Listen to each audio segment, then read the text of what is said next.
This section of training is going to get us started on the topic of suffixes. In this segment, we will go over some important terms, provide some background on critical foundational skills, and go over some brief procedure demonstrations. Let's begin with some important terms. First, morphology. Morphology is the study of units of meaning and how we can combine them to create different words. A morpheme is the smallest unit of meaning, just as a phoneme is the smallest unit of sound.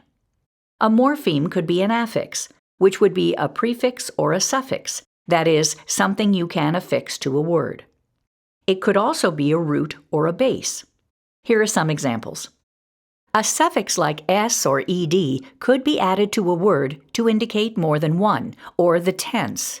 It could also be a root, like ject or rupt. It could even be a single word like ball or tree.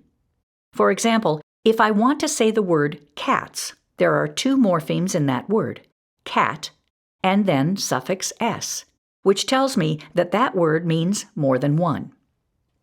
Now let's talk about the difference between a base word and a root word. In our training, we use the term base word to represent a word that can stand on its own, like tree or ball or window. It does not have to have anything attached to the beginning or the end for us to understand the meaning of the word. Whereas a root word is one that must have something attached or affixed to it, like a prefix or a suffix. It cannot stand alone. For example, ject. If I walked up and said ject, you might be a little puzzled about what I was talking about. But if I said the word reject, you would know that that means to throw back. Again, a root cannot stand alone. It needs something to attach to it to convey meaning, whereas a base word can be completely independent. Let's go back to the term affix for a moment. An affix can be a prefix or a suffix, but it is affixed to a root or a base word. Most affixes convey meaning. Some, especially suffixes, are used just to change the part of speech and may not have a meaning all their own. Prefixes are used at the beginning of a word or in front of a root. 58% of words that use prefixes or contain prefixes use one of the following: un, re, in, or dis. So prioritizing our instruction of these may be beneficial for students to support their decoding and comprehension. A suffix is affixed to the end of a word. 65% of words use the following suffixes: ing, ed, s, and es. Remember, making sure students can decode and understand these will support fluency and comprehension. The next group of suffixes is also fairly common. One category of suffixes is inflected endings. Inflected endings are a category of high-utility suffixes that are commonly used to indicate different verb tenses, plural forms, or even comparative forms for developing adjectives. Thinking about the verb tenses for just a moment, we have ing and ed, which tell us if something is happening now or has happened in the past. S and es can indicate appropriate tense for subject-verb agreement. S and es are often used to create plural forms for nouns as well. Suffixes er and est form adjectives for comparing if something is smaller or if it's the smallest. Again, these are very common and are generally introduced early on for decoding and for meaning-making, even for very young students. One of the things we try to point out to students is that while we decode these multisyllabic and advanced words the way we do, all words left to right, we extract their meaning moving right to left. For example, take a look at the words on your screen: exporting and monochromatic. To extract meaning, I'm going to start at the end and work my way forward. So, suffix ing means it's happening now. Port means to carry, and ex means away or out. If I'm exporting something, I am now carrying something out. In the word monochromatic, attic would be a characteristic of chrom or chrome. That means a color, and mono is one. Something that is monochromatic has the characteristics of having one color. Because our language evolves, sometimes these concrete connections are no longer valid, or the meaning can become unclear. Let's take a look at the word important as an example. If we were to extract the meaning backwards, it would be one who carries before or not. This would mean that the word important means one who carries before or one who carries not. It's actually not what that means at all. When we're working in the world of morphology, we want to be very careful about selecting words that support students in learning the meanings of the morphemes, and pointing out the rule breakers or inconsistencies when appropriate. Before we're able to instruct students on specific morphemes, we may need to do some work in laying the foundation. On the screen, you'll see some oral language activities that we often use for younger students in first grade lessons. You may also find this activity beneficial for students who are English language learners. With the activities you see below, remember these are done orally and students are not seeing the words. The teacher would say to the students, "I'm going to say a group of words: planted, plants, planting. When you hear what's the same about these three words, give me a thumbs up." Then the teacher would prompt the students to respond, "plant." So, plant is one thing that all three words have in common, pointing out that plant is in fact the base word. By getting students to compare words that contain the same base word, you're helping students to hear or train their ear to recognize a word within this larger context. We do want kids to get used to using the term base word, and so quickly we ask them, "What is plant?"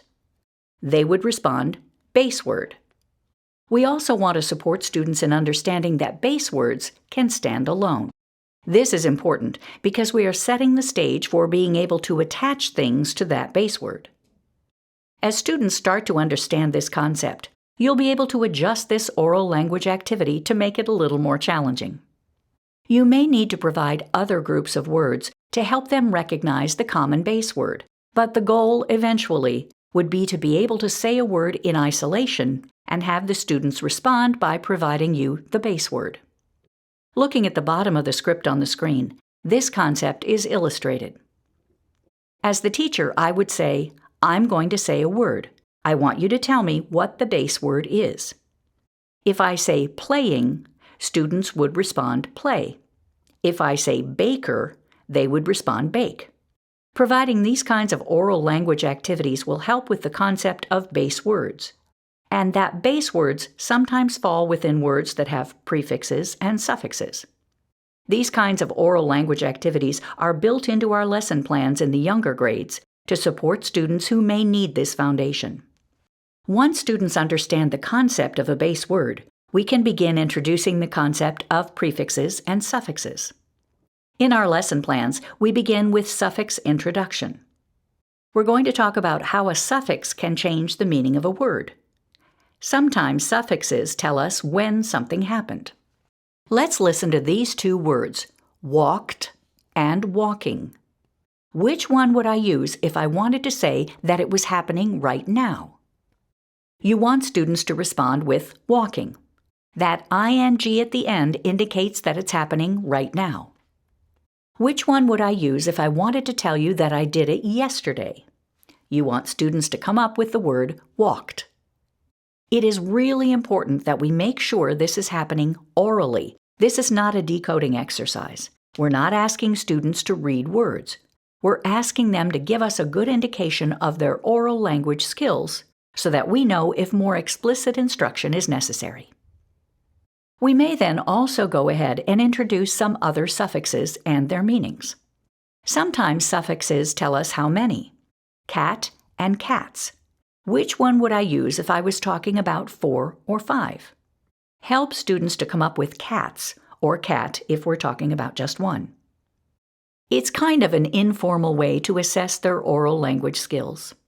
Then, for the students who do not have very solid oral language skills, or they're English language learners, they're having the benefit of good peer modeling by participating in these exercises as well. In an earlier segment of training, You heard me make reference to English being a morphophonemic language. That means that our words are spelled based on their morphemes or meanings, as well as their phonemes or sounds. As we get into the world of prefixes and suffixes, this becomes an important concept to remind students of. For example, the suffix ed, which means past tense or already happened, can be pronounced 3 different ways: ud, d, or t. Those 3 pronunciations can pose spelling problems as well. When we talk about suffixes in our training and in our lesson plans, we refer to them by name. Their name is made up of the letter or letters on the card. For example, looking at the bottom of your screen, we would refer to the first suffix as suffix ed, the next one would be ing, and the last one would be ful. When we talk about specific suffixes and we reference them in instruction, we're referencing them according to the names of the letters on the cards. This will be very important as we move into the topic of suffixes more deeply. The next topic I'd like to go over is the definition of a suffix. If you and a colleague were to compare definitions of what a suffix is, chances are you would hit on some of the same characteristics, but you might use slightly different words. Just as we learned earlier in training with the definition of a syllable, we encourage you to have a consistent definition for prefixes and suffixes. On the screen below is the definition that we use for a suffix, as well as some hand motions that help students in recalling those important meanings and characteristics. There will be a short video demonstration following this slide to model how to use those hand motions. We teach that a suffix is a letter or letters at the end of a word that alters the meaning. Before we demonstrate, I want to explain all of the pieces of that definition and why they're important. We start off by saying a suffix is a letter or letters, and that's because suffix s and suffix y are single letters, whereas ed, ing, and er, and some even longer than that, are multiple letters. We want students to know that it is a letter or letters. It's at the end of a word because that is a different role than a prefix, which would come at the beginning. Moreover, when we add a suffix to a word, it alters the meaning. It doesn't change it completely. It doesn't create an entirely new word. It might enhance the word. It might clarify how many, or it might change the part of speech so that it alters the meaning. So teachers, let's see what that looks like. We're going to talk about the definition of a suffix. So a suffix is a letter or letters at the end of a word that alters the meaning. So to break that down, we've got a letter because the suffix could be y or s, a single letter, or letters like ed, ing, able, and they go at the end of the word, so I'm pointing to the end of your word, and they alter the meaning. One reminder, when you're doing the suffix definition, please make sure that you're doing it from the perspective of your students. When I do an L, it's an L from your perspective, not from mine. And when I'm pointing to the end of the word, I'm pointing to the end of your word, not mine. Again, if that's a problem, you just turn your body and you would do the hand signals from your perspective and theirs. Once we've established the definition of a suffix, we want to point out that there are 2 different kinds of suffixes. Vowel suffixes, in which the very first letter in the suffix is a vowel. Look at your suffix card to the right of the screen, and you'll see suffix ed. This is a vowel suffix because the first letter is an e, which is a vowel. Suffix ing is a vowel suffix because the first letter is a vowel. It's important to use the examples and to point out to students that it's not just that it contains a vowel, because most every suffix contains a vowel. It's that the first letter is a vowel. Contrast that to a consonant suffix. It's called a consonant suffix because the very first letter is a consonant.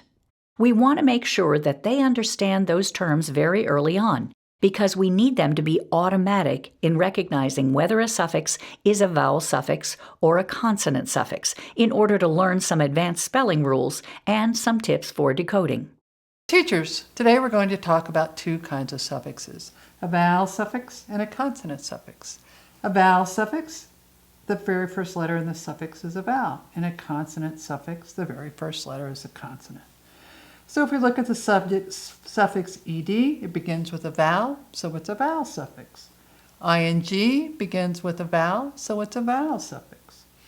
est begins with a vowel, so again, a vowel suffix. And if I was actually working with students, I would probably continue through the last two examples.